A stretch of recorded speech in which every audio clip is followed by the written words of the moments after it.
Warren Johnson Tribe, got some more good soil coming at you.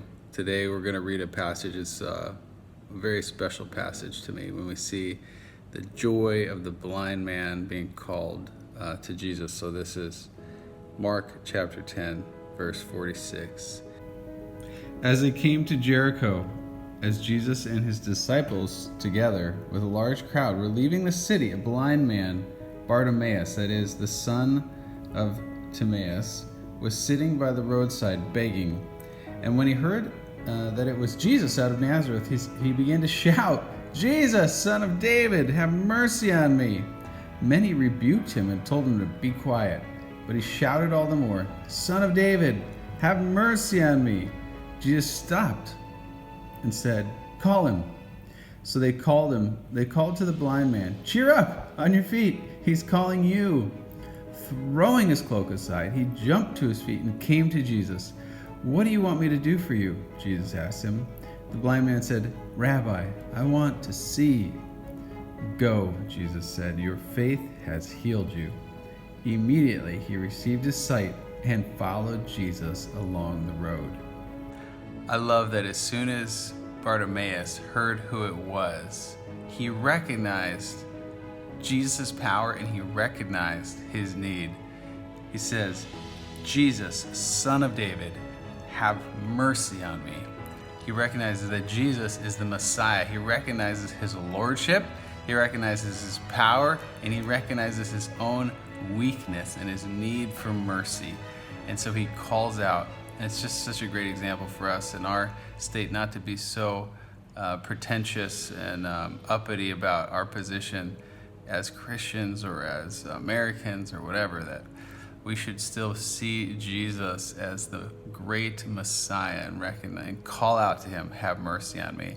And then I love that when the people around him, the proper people saying, "Shh," they rebuked him, like this kind of lowly man who was a blind beggar was creating a disturbance in the society of proper people following Jesus, that he refuses to be silenced, and he actually starts to shout. So when they rebuked him, they told him to be quiet, but he shouted all the more, "Son of David, have mercy on me." He refused to be silenced, and actually when people tried to silence him, he got louder.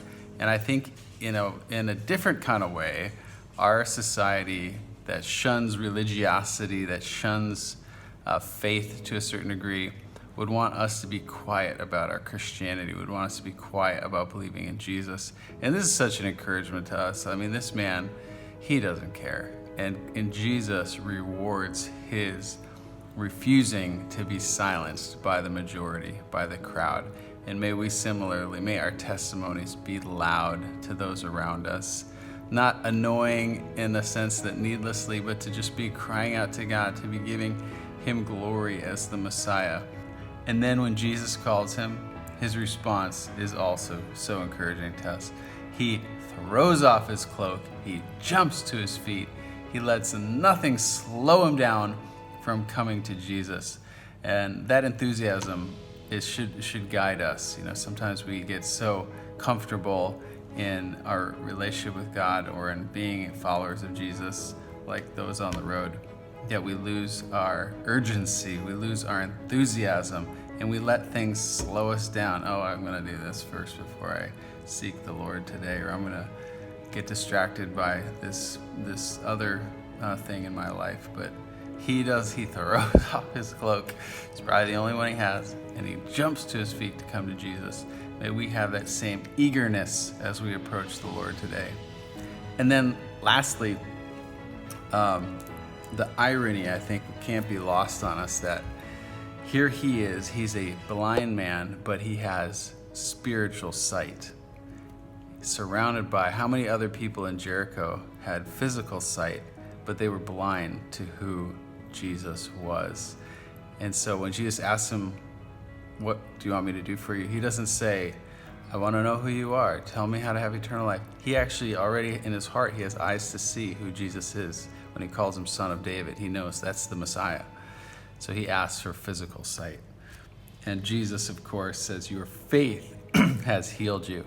his spiritual sight led to Jesus restoring his physical sight here amongst all these people who actually were spiritually blind. May we not lose our spiritual sight as we follow Jesus. May we be more like Bartimaeus than the many other people in Jericho who couldn't see that he was the Messiah who could save them. And may we also not let our testimonies be silenced. May we not let our culture keep us quiet about Jesus' saving power in our lives. I love you. Bye.